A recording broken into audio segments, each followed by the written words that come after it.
నమస్కారం సార్. నమస్తే అండి. సార్, విజయసాయి రెడ్డి గారు రాజకీయ సన్యాసం తీసుకున్న తర్వాత షర్మిల గారిని కలవడం, ఒక 3 గంటల పాటు రాజకీయంగా చర్చించడం అనేది ఇప్పుడు ఆ రాజకీయ వర్గాలు ఒక చర్చ జరుగుతుంది. ఎందుకైనా మీట్ అయ్యారు, మళ్ళీ కాంగ్రెస్ పార్టీలో చేరే అవకాశం ఏమన్నా ఉందా, లేకుంటే షర్మిల గారికి అడ్వైజర్ గా ఉండే ఛాన్స్ ఉందన్నట్టు కూడా మాట్లాడేస్తున్నారు. మరి మీటింగ్ వీళ్ళిద్దరి మధ్య జరగడానికి గల కారణం ఏంటంటే, పర్పస్ ఏంటి? మరి ఈ మీటింగ్ పైన మీ ఒపీనియన్స్? అంటే విజయసాయి రెడ్డి షర్మిల గారితో మీట్ అయ్యారు అనే విషయం ఆవిడ ప్రకటించలేదు, ఆయన ప్రకటించలేదు. అవును, వాళ్ళిద్దరూ ఓపెన్ గా మాట్లాడలేదు ఈ విషయం గురించి. అంటే విజయసాయి రెడ్డి ఆల్రెడీ రాజకీయ సన్యాసం తీసుకున్నాడు కాబట్టి ఆయన మాట్లాడి ఉండకపోవచ్చు. ఓకే, షర్మిల గారు రాజకీయ క్షేత్రంలోనే ఉన్నారు కదా. పైగా ఈయన రాజకీయ సన్యాసం తీసుకున్న సందర్భంగా ఆవిడ చాలా మాట్లాడారు. అంటే విజయసాయి రెడ్డిని కోల్పోయాడు జగన్మోహన్ రెడ్డి అనేది కీలకమైన కామెంట్ ఆవిడ మాట్లాడిన దానిలో. ఒక్కొక్కళ్ళని కోల్పోతున్నాడు, ఒక్కొక్కళ్ళని గెంటేసుకుంటున్నాడు, పారేసుకుంటున్నాడు జగన్మోహన్ రెడ్డి అని కామెంట్ చేసింది ఆవిడ. కాబట్టి ఆవిడ కూడా ఎక్కడా మాట్లాడలేదు. కానీ ఈ వార్త ప్రధానంగా ప్రజల ముందుకు తీసుకొచ్చిన వాహకం ఏమిటి అంటే ఆంధ్రజ్యోతి. ఆంధ్రజ్యోతిలో వచ్చిన కథనం ఆధారంగానే మిగిలిన ప్రపంచం అంతా దీని మీద రకరకాల వ్యాఖ్యానాలతో కథనాలు వండి వారుస్తున్నారు. అతను దీని వెనకాల పొలిటికల్ స్పెక్యులేషన్ జరుగుతోంది. కానీ ఆయన్ని విజయసాయి రెడ్డి అనే వ్యక్తి చార్టర్డ్ అకౌంటెంట్. ఆయన వాళ్ళ కుటుంబపు ఆర్థిక వ్యవహారాలు కొంతమేరకు చూసేవాడు. ఏది వైఎస్ రాజశేఖర రెడ్డి ఉన్న రోజుల్లోనే. కాబట్టి కొన్ని వివరాలు ఆయనకు తెలిసి ఉండొచ్చు. ఈ మధ్యకాలంలో వాళ్ళిద్దరి మధ్య ఆస్తులకు సంబంధించిన గొడవ జరుగుతోంది. దానికి సంబంధించి ఆడిటర్గా ఆయనకు తెలిసినటువంటి జ్ఞానాన్ని పంచడానికి పొలిటికల్ ఇష్యూస్ వచ్చి ఆయన ఆగిపోయి ఉండొచ్చు గతంలో.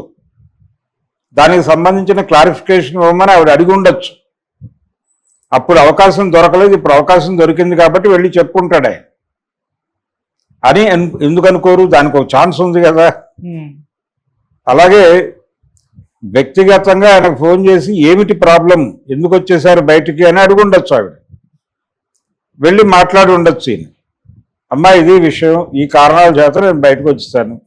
ఆయన ఏమి షర్మిలకి వ్యతిరేకినని ఎక్కడా చెప్పలేదు కదా.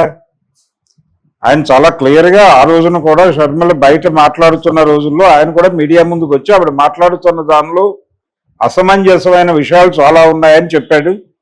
అలాగే శత్రువు చేతిలో ఆయుధంగా మారిపోతుంది ఆ అమ్మాయి అని చెప్పి కూడా మాట్లాడాడు ఆయన, విజయసాయి రెడ్డి. సో ఆ క్లారిటీ ఉంది ఆయనకి. కానీ వాళ్ళ కుటుంబానికి ఆర్థిక సలహాదారు విజయసాయి రెడ్డి అనేది మర్చిపోతున్నారు ప్రజలు. అతన్ని పొలిటీషియన్గా చూస్తున్నారు కానీ నెమ్మదిగా అతను చార్టర్డ్ అకౌంటెంట్ అనే విషయం మర్చిపోతే ఎలాగా. అందుకని వాళ్ళకి సంబంధించిన చాలా విషయాలు, పర్టికులర్గా ప్రాపర్టీస్కి సంబంధించిన గొడవలు మెజారిటీ ఆయనకి తెలిసి ఉండే ఛాన్సెస్ ఉన్నాయి. అవి తెలుసుకోవడం కోసం కూడా ఆవిడ పిలిచి ఉండొచ్చు. ఇందులో డెఫినెట్గా పొలిటికల్ ఇష్యూస్ ఉంటాయని నేను అనుకోవడం లేదు.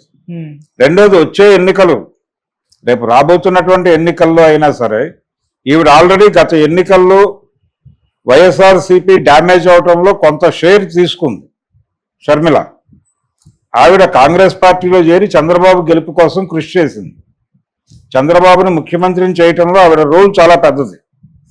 దానికి చంద్రబాబు ఏ రకంగా రుణం తీర్చుకుంటాడో అనేది వేరే గొడవ. కానీ ఆవిడ ప్లే చేసిన రోల్ చాలా ఎక్కువ గత ఎన్నికల్లో. కాబట్టి వచ్చే ఎన్నికల దాకా దీన్ని లాగించడం ఎందుకు ఈ ఇష్యూని? ఇది మళ్ళీ ప్రమాదంగా మారే పరిస్థితి ఉంది. కాబట్టి పార్టీ పరిరక్షణలో భాగంగా విజయసాయి రెడ్డి వెళ్ళి, అమ్మ మీరు మాట్లాడుతున్న దానిలో ఈ దీని వెనకాల చాలా దాని పేరు ఏమిటంటారు, మీరు చాలా ఇబ్బందికరమైన అంశాలు మాట్లాడుతున్నారు, ఎక్కడా క్లారిటీ లేదు, లాజిక్ మిస్ అయి మాట్లాడుతున్నారు. కాబట్టి మీరు మీ వాదన నుంచి ఒక అడుగు వెనక్కి వేయాల్సిన పరిస్థితి డెఫినెట్గా ఉంటుంది. సో మీరు ఒక్కసారి ఆలోచించండి అని చెప్పుండొచ్చు. ఆయన చెప్పి ఉండడు అని లేదు కదా, ఎవరు వినలేదు కదా అక్కడికి వెళ్ళి. ఇలా 100 రకాల అవకాశాలు ఉన్నాయి ఆయన వెళ్ళటానికి, ఆవిడ పిలిపించుకోవటానికి కూడా. మీరు ఇప్పుడు రాజకీయ సన్యాసం తీసుకున్నారు కాబట్టి, మా కుటుంబ ఆర్థిక వ్యవహారాలన్నీ మీకు తెలుసు కాబట్టి నేను అడిగిన దానిలో ఏదైనా ఇబ్బందికరమైన పరిస్థితులు ఉన్నాయా అని ఆవిడ కూడా పిలిపించి అడిగి ఉండొచ్చు. అలా ఎందుకు చూడరు?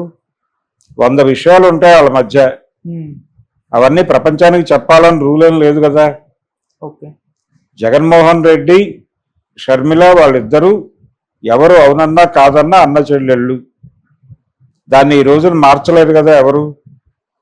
సో విజయసాయిరెడ్డి తనంతట తాను నిన్నటిదాకా తానున్నటువంటి పార్టీ మేలు కోసం వచ్చే ఎన్నికల్లో కూడా ఈ తలకాయ నొప్పి క్యారీ ఫార్వర్డ్ కాకుండా ఉండటం కోసం వెళ్ళి ఆవిడతో మాట్లాడి ఉంటాడు. ఒకటి లేదు, ఆవిడే పిలిచి నేను అడుగుతున్న దానిలో ఏదైనా ఇబ్బంది ఉందా అని అడుగుండొచ్చు. అంతవరకే. అంతకు మించి ఇక్కడ ఏదో స్పెక్యులేషన్ ఉంది ఆయన కాంగ్రెస్ పార్టీలో చేరబోతున్నాడు అనేది అయితే కరెక్ట్ కాదు. ఓకే.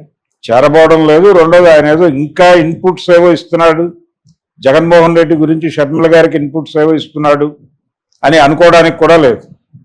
ఎందుకంటే జగన్మోహన్ రెడ్డి కంట్రోల్ స్టిల్ విజయసాయి రెడ్డి మీద ఉంది. అందుకని ఆయన ఇప్పుడు సొంతగా జెండా ఎగరేసే పరిస్థితుల్లో లేడు. ఆయన విదేశాలకు వెడుతున్నది కూడా కొంచెం ప్రశాంతంగా ఉండటం కోసమే. కోర్టు కూడా అనుకూలంగానే చెప్పింది కదా, ఆయనకు 15 రోజులు టైం ఇచ్చారు కదా. సో ఇది ప్రోగ్రామ్. అందుకని విజయసాయి రెడ్డి షర్మిల భేటీలో ఆయన కాంగ్రెస్ పార్టీలో చేరటమో, జగన్మోహన్ రెడ్డిని అంటే జగన్మోహన్ రెడ్డికి సంబంధించిన అదనపు సమాచారం ఆవిడకి చెప్పి మరింత ఇబ్బంది పెట్టే ఉద్దేశము ఆయనకు ఉందని నేనైతే అనుకోవడం లేదు. Okay sir, thank you so much. Thank you.